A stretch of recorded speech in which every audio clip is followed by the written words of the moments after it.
Subscribe to our channel, hit the bell icon, like, share, and comment on the video.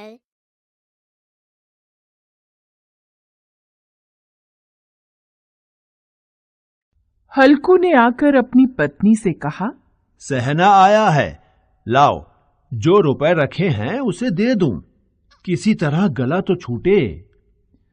Munni झाड़ू लगा रही थी, पीछे फिरकर बोली, 3 ही तो रुपए हैं, दे दोगे तो कंबल कहां से आएगा? माघ पूस की रात खेत में कैसे कटेगी? उससे कह दो, फसल पर रुपए दे देंगे, अभी नहीं। हल्कू एक क्षण अनिश्चित दशा में खड़ा रहा। पूस सिर पर आ गया। बिना कंबल के खेत में रात को वह किसी तरह नहीं सो सकता, मगर सहना मानेगा नहीं, घुड़कियां जमाएगा। चाहे जाड़े में मरेंगे पर बला तो सिर से टल जाएगी। यही सोचता हुआ वह अपनी पत्नी के पास गया और खुशामद करके बोला, ला दे दे, गला तो छूटे, कंबल के लिए कोई दूसरा उपाय सोचूंगा। मुन्नी उसके पास से दूर हट गई और आंखें तरेरते हुए बोली, कर चुके दूसरा उपाय, जरा सुनूं, क्या उपाय करोगे? कोई खैरात में दे देगा कंबल? मैं कहती हूं तुम खेती छोड़ क्यों नहीं देते? मर मर काम करो और जब फसल हो तो उसे लगान में दे दो। लगान चुकाने के लिए ही तो हमारा जन्म हुआ है। पेट के लिए मजूरी करो, ऐसी खेती से बाज आए। मैं ना दूंगी, ना दूंगी। हल्कू उदास होकर बोला, तो क्या गाली खाऊं? मुन्नी ने तड़प कर कहा, गाली क्यों देगा? क्या उसका राज है? मगर यह कहने के साथ ही उसकी तनी हुई भौहें ढीली पड़ गईं। हल्कू के उस वाक्य में जो कठोर सत्य था, वह मानो एक भयानक जंतु की भांति उसे घूर रहा था। वह जाकर रुपए निकाल लाई और हल्कू के हाथ पर रख दिए। फिर बोली, तुम छोड़ दो अब ये खेती। मजूरी में सुख से एक रोटी खाने को तो मिलेगी, किसी की धौंस तो न रहेगी। ऐसी खेती किस काम की कि मजूरी करके लाओ और उसे भी इसमें झोंक दो, उस पर ये धौंस सहो। हल्कू ने रुपए लिए और इस तरह बाहर चला मानो अपना हृदय निकाल कर देने जा रहा हो। उसने मजूरी से एक एक पैसा काट काट कर 3 रुपए कंबल के लिए जमा किए थे। वे आज निकले जा रहे थे। एक एक पग के साथ उसका मस्तक अपनी दीनता के भार से दबा जा रहा था। पूस की अंधेरी रात, आकाश में तारे भी ठिठुरते हुए मालूम होते थे।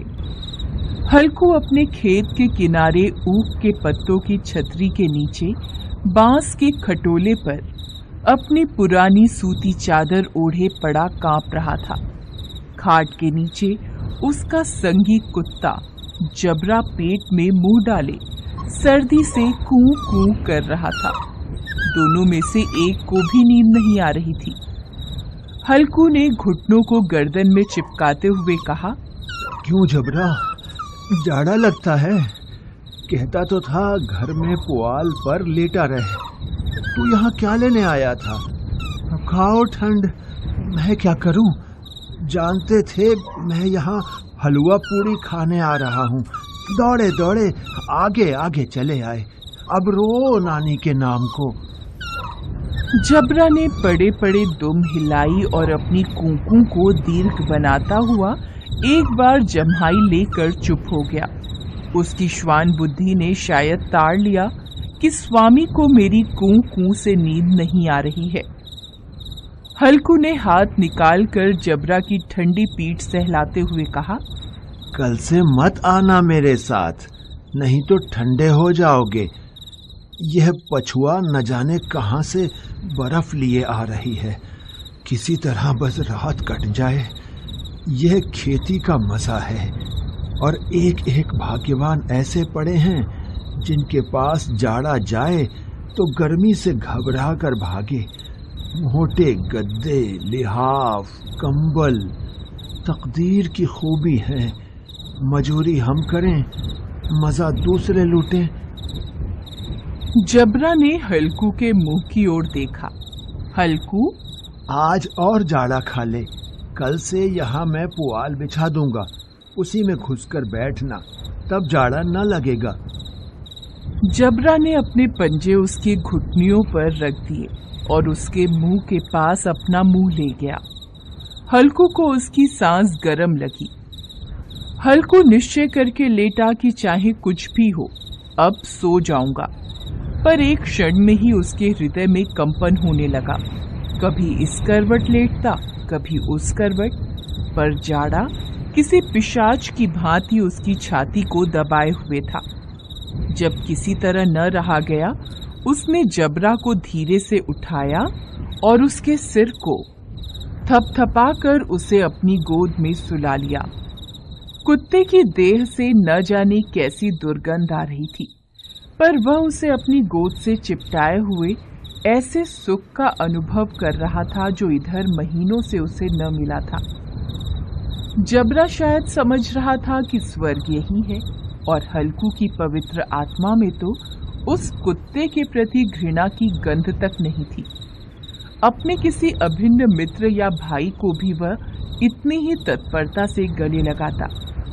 दशा इस अनोखी मैत्री ने जैसे उसकी आत्मा के सब द्वार खोल दिए थे। उसका एक एक अणु प्रकाश से चमक रहा था। सहसा जबरा ने किसी जानवर की आहट पाई। इस विशेष आत्मीयता ने उसमें एक नई स्फूर्ति पैदा कर दी थी, जो हवा के झोंकों को तुच्छ समझती थी। वह झपट कर उठा और छतरी के बाहर आकर भौंकने लगा। हल्कू ने उसे कई बार पुचकार कर बुलाया, पर वह उसके पास नहीं आया।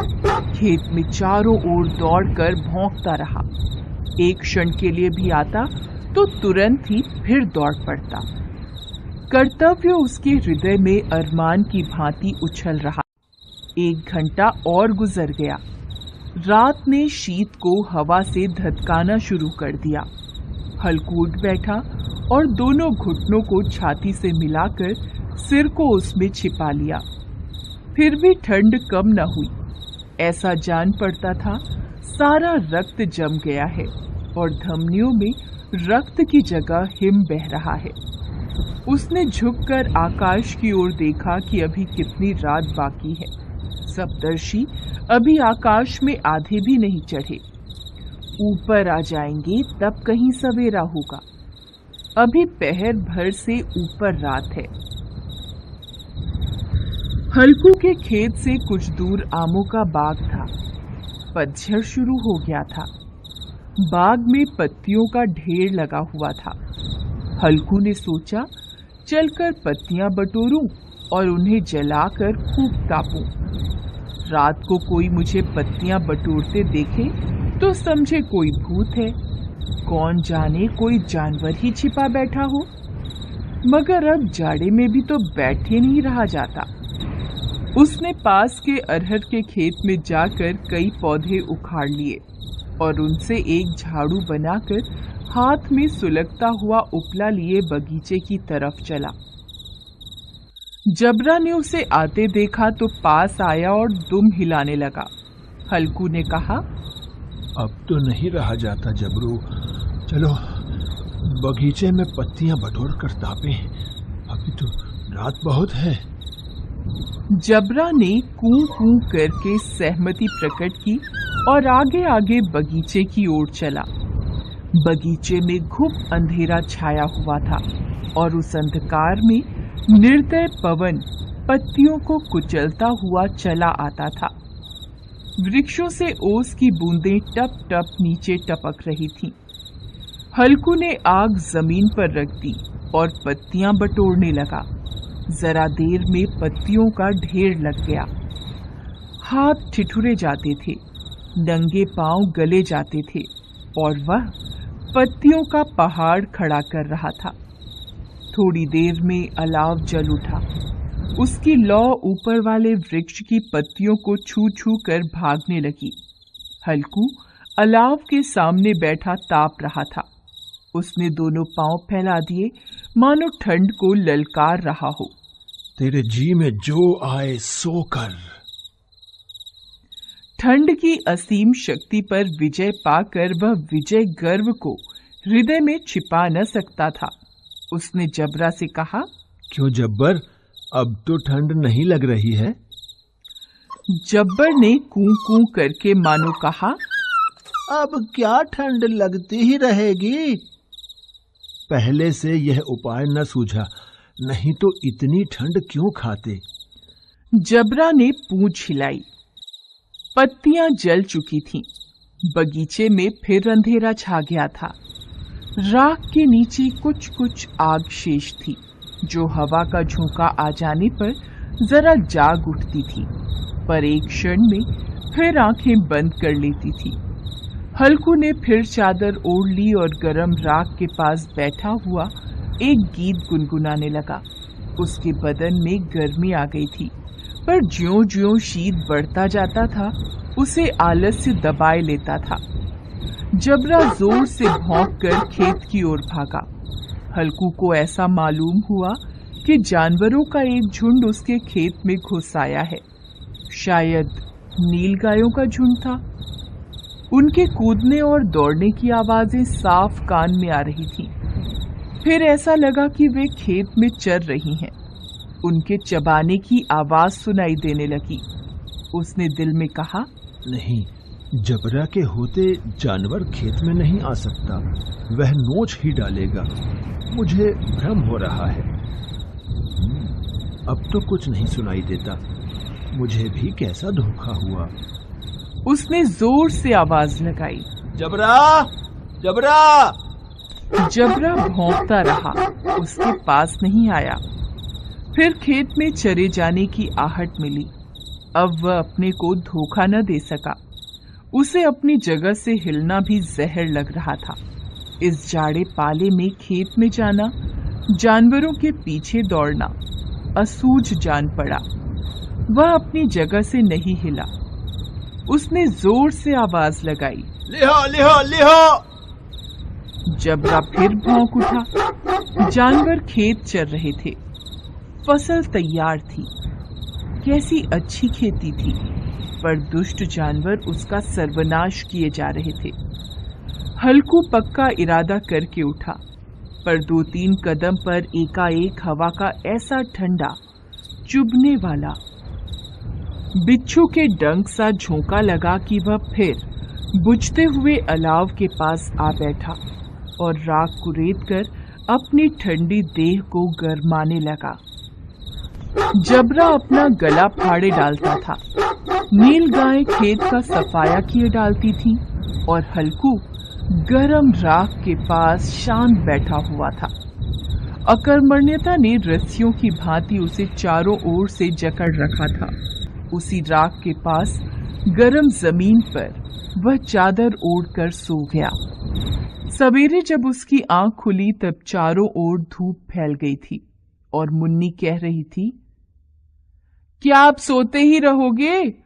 तुम यहां आकर रम गए और उधर सारा खेत चौपट हो गया। हल्कू ने उठकर कहा, क्या तू खेत से होकर आ रही है?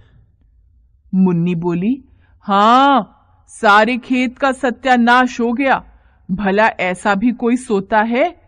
यहां मड़ैया डालने से क्या लाभ हुआ? हल्कू ने बहाना बनाया, मैं मरते मरते बचा, तुझे अपने खेत की पड़ी है। पेट में ऐसा दर्द हुआ कि मैं ही जानता हूं। दोनों खेत की दशा देख रहे थे। मुन्नी के मुंह पर उदासी छाई थी, पर हल्कू प्रसन्न था। मुन्नी ने चिंतित होकर कहा, अब मजूरी करके मालगुजारी भरनी पड़ेगी। हल्कू ने प्रसन्न मुख से कहा, रात की ठंड में यहाँ सोना तो नहीं पड़ेगा। Thank you for watching. Subscribe to our channel, hit the bell icon, like, share, and comment on the video.